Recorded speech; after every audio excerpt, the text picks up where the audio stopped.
This lecture will cover the United States and the Republic of Korea from 1945 to 1988.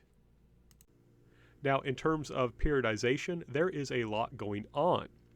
Korea will be liberated from the Japanese Empire in 1945, but it's immediately divided into a northern and southern half, with the Soviet Union occupying the north and the United States occupying the south.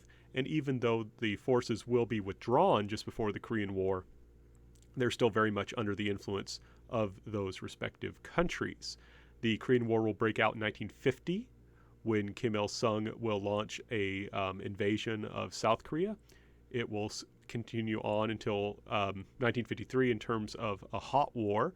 An armistice will be signed in that year by basically everyone who's involved except South Korea. South Korea refuses to sign the armistice because that would mean, in a sense, recognizing the division, which President Syngman Rhee did not want to do. So the war is technically ongoing because there's only an armistice. There's been no peace treaty, and that's an important distinction. An armistice is like a time out, right? But there's no peace treaty formally bringing this war to an end.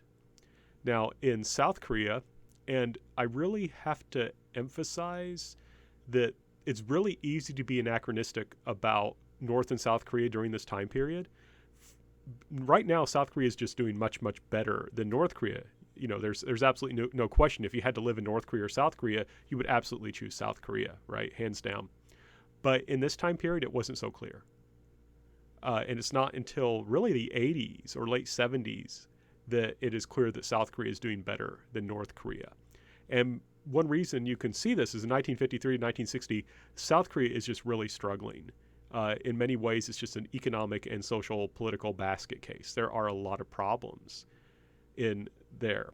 And basically, I'll talk more about this later, but you have essentially a dictatorship that's not really doing a good job.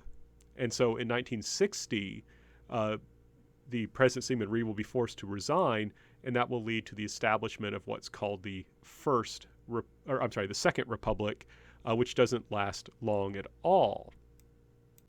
And it will be overthrown in 1961 by a military coup. The leader of that coup, Park Chung-hee, will become the leader of South Korea and will rule it with an authoritarian style that will bring successful economic growth. That will last until approximately 1979, when he himself is assassinated.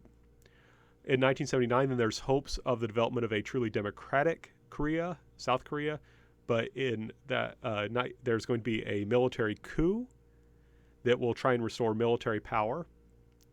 And what will eventually happen is that there will the leader of this coup will become president of Korea, much as Park Chung-hee did back in 1961, following his coup, though he technically becomes president in 1962.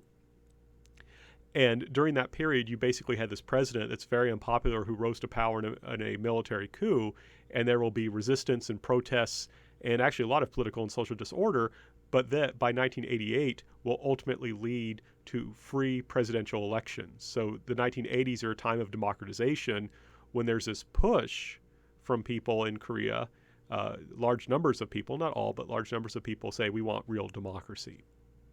So that's kind of the broad overview. I'm now going to go back through these time periods and go into more detail. So in 1943 at Cairo, the United States, Great Britain, and the Soviet Union met and issued the Cairo Declaration, which included this statement: "The aforesaid three great powers, mindful of the enslavement of the people of Korea, are determined that in due course Korea shall become free and independent." Now, if you're an American reading that, this sounds pretty good. But if you're Korean, you're like, well, wait, what's this due course business? Right? That could be used to delay things indefinitely. Right? So Koreans were cautiously optimistic about this, but there's a problem here. Now, in 1945, after Japan had surrendered, or I should say, as Japan is surrendering, Korea is divided for the disarming of Japanese soldiers, right? And the U.S. actually suggests the 38th parallel as the dividing line. And so we chose that because it roughly puts the country in half, but keeps the capital, Seoul, on our half. And much to everyone's surprise, the Soviet Union actually accepted this. And there's one theory is that because Stalin thought that if he accepted this, the United States would agree to the partition of Japan, which he recommended. And the United States basically said, look, we've been fighting the Japanese for several years. You fought them for a couple of weeks. No dice. But in any case, that's what the United States is interested in doing, right? We're not interested in a divided Korea that's divided permanently, but we want to make sure that we have our forces on the peninsula. And this sounds kind of an odd thing to do, but the American government's main purpose at this time is to maintain peace with the Soviet Union while containing its influence, right? We haven't gotten to like a full-blown containment policy, which is emphasizing all communism, but the basically containing all communism under, and you may be familiar with that doctrine, that's not really developed fully at this time period, but there's still this idea we want to maintain peace with the Soviet Union. We don't want war with them. We want to maintain a good relationship, right? There's this hope that you can have this new kind of world order where we all get along, even though we have different political systems. But at the same time, naturally, we want to emphasize American influence, right? And this is a contributing factor then to the division of Korea. Koreans did not choose this, right? This is the Soviet Union, the United States, and in a sense, some of the opening developments in the Cold War. Now, a significant problem with the American approach is that our occupation is going to be incredibly unplanned and chaotic, right? We had very few people who actually knew anything about Korea. One thing that's really striking is that we actually brought in Japanese American soldiers who could speak Japanese and used them to talk to Koreans who could speak Japanese. And some of the Koreans were not happy about this. They were like, we're liberated. Why should we have to speak in Japanese to these people? But basically, we knew hardly anything about the country. We didn't have a lot of people who could speak the language. And we sent in this guy, General John Hodge, to be the occupier. He's going to be basically in charge of the military, the U.S. military in Korea during this time period. And it's not that he was a bad guy. He was a good soldier. And he was a conscientious man. He just was sent there because he was in command of the troops that were closest to the Korean Peninsula. So it's not like we sat down and said, okay, let's pick this guy because he has the characteristics that would make him a good military governor or, to put him in charge of this occupation force. It's like, nope, he's the closest guy. We can get him there quickly just in case the Soviet Union decides to expand too much into Korea. So the Americans really are not prepared. In a sense, right? We're not really ready for this. And when we talk later about North Korea in a future lecture, the Soviet Union was much more prepared. They had a lot better resources to deal with this. But when you look at the Americans, if you do this for your topic, you just got to remember early on, we're just not quite sure what we're doing and are not necessarily all that well prepared. Now, one thing that happened was when the Japanese were surrendering, someone needed to act and form like a government to maintain order, like even just local order. And what ended up happening was local Koreans set up all these things called people's committees. And these were basically just organizations of local people dedicated to keeping the peace, keeping order, because, the Japanese police are being withdrawn and so forth. And they also are going to work together to establish something called the Korean People's Republic and declare that as the government of Korea. And I have to stress, what's going to happen is John Hodge does not trust these things. And you can kind of guess because they have the word peoples in them. That sounds kind of communist, right? And that's a clue, whether a country's communist or not is whether it has the words peoples in it. And I remember my friends and I, when we were in middle school, in high school, there was a bank called the People's Bank. And we always called that the Communist Bank because of that joke. That's some Cold War humor for you, such as it is. But John Hodge will suppress these people's committees in the South. They're not suppressed in the North, and will refuse to deal with this Korean People's Republic. He doesn't recognize it as representing Korean people. And all this is or the Korean people, I should say. He doesn't recognize that government is really speaking for the Korean people. And so the problem is, it's really controversial, this issue, because some people will argue that the people's committees were just groups of Koreans who were of all political perspectives and were willing to work with the American government, and they could have formed the basis for a unified Korea that would include Koreans of all political stripes. At the same time, Hodge believed, not without reason, that a lot of these people's committees were controlled by communists. and this was just a kind of what can I say? A kind of way of hiding themselves and trying to take over.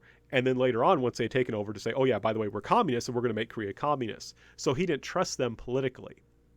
He believed that they were actually providing a kind of cover for communists to take over. And the fact is that in some times he was correct. Some of the people's committees were really fronts for communists, were controlled by the communists.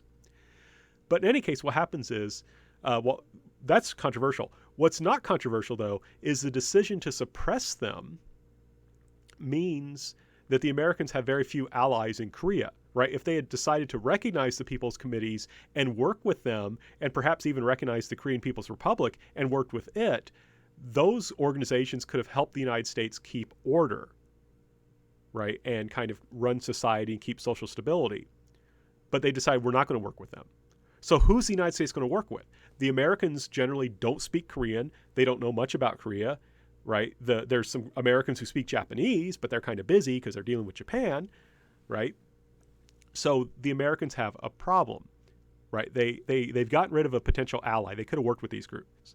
So what the Americans decide to do initially is to try and keep the Japanese colonial government around. The Americans are actually respectful to the Japanese governor general that's here, and we actually want to keep like a lot of the police and other officials working.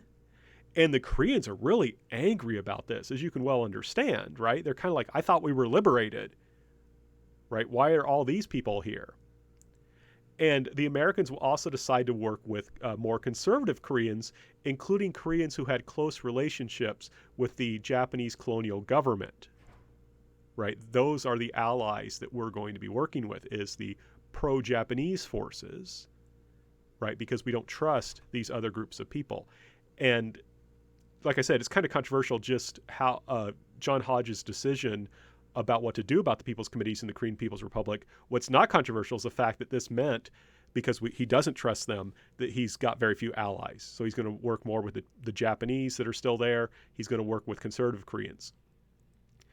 And also, one person that he's going to work with is Syngman Rhee, who you should recall by now. And Syngman Rhee is going to be flown into Korea on MacArthur's private plane. Douglas MacArthur, of course, in this time period, is the person in charge of the American occupation of Japan, very high American military officer. And it's interesting that by flying Syngman Rhee in on his private plane, this is giving Syngman Rhee a kind of stamp of American approval.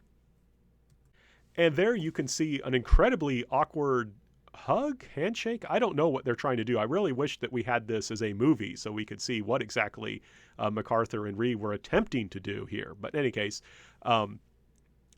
what's key about this picture is that it shows MacArthur's support for Rhee. And the U.S. will support Syngman Rhee as the best possible choice to be our ally in Korea through whom we can work. Why? Well, he seems competent, right? Remember, Rhee has helped lead kind of a attempt to get Korean independence for decades now, right? He's been working in the United States, especially in Hawaii, trying to get attention to win support for Korean independence. And, we know we know the guy because of that. And he seems okay. He seems like he's not incompetent. He seems like he can actually kind of run a government. I say he's known, and we know that he's a capitalist. So he's friendly to American economic interests to that degree. He's a staunch anti-communist. And both those things are very true. Rhee was definitely a capitalist. He was staunchly anti-communist.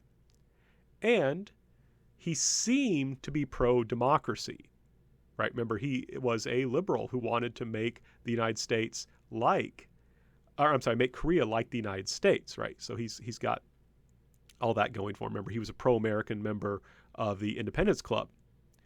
Now, I put a question mark after that because, as we'll see, those democratic principles, I think they were there, they go last, right? His anti-communism goes first. His nationalism goes first. That part is last. Now, one thing that kind of connects with him being so anti-communist was he had a deep, deep distrust of Russia.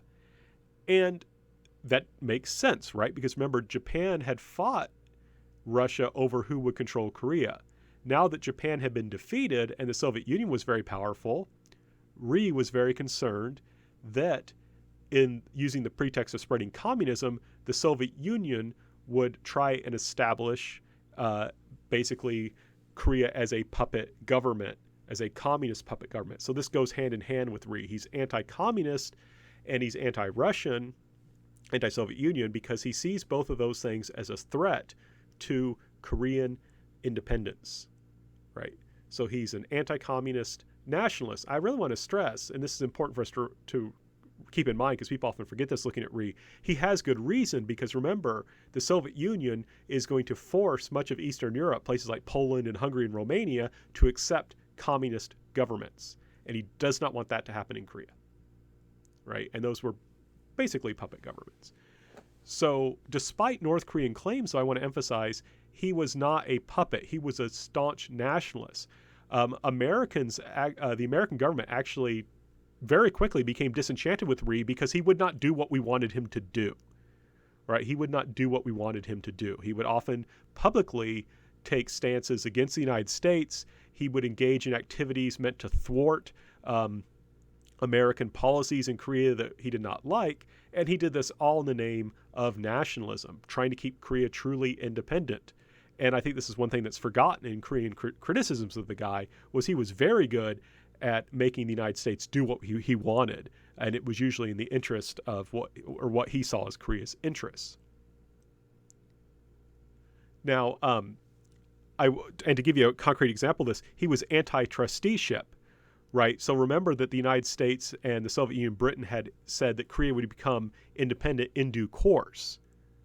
We wanted to establish a trustee government in which basically Britain, the United States, and the Soviet Union would together govern Korea until Korea was ready for independence, right? That was basically our goal.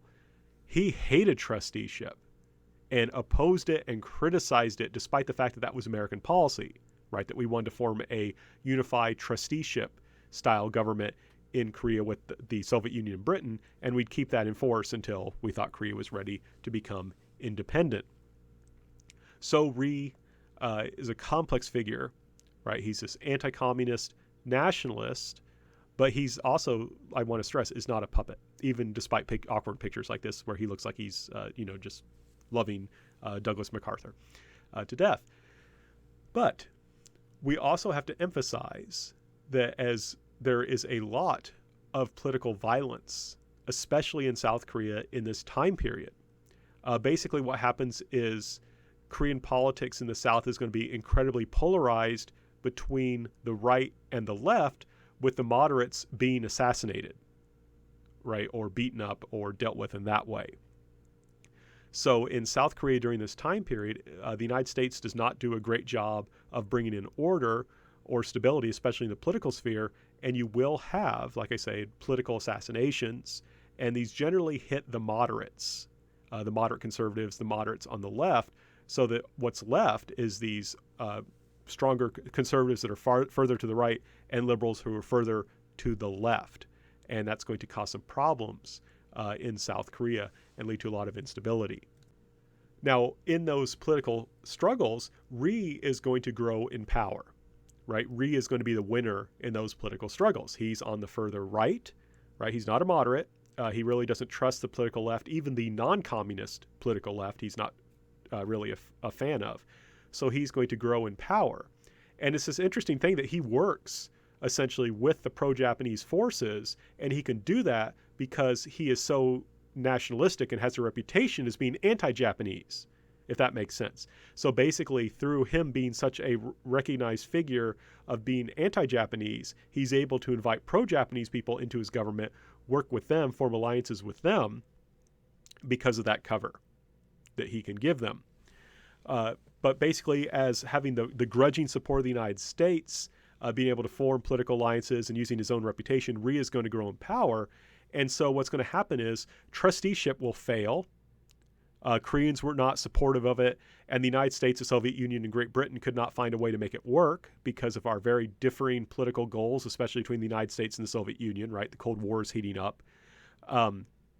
So it's going to fail, and the United States will bring the problem to the UN, And the UN will sponsor elections in 1948 with the goal of establishing a unified Korean government. Now, this fails from the beginning in a sense because North Korea, under Soviet instructions, and I think they were supportive of this, the growing communist government in North Korea refuses to allow the elections to take place. So it only happens in the South.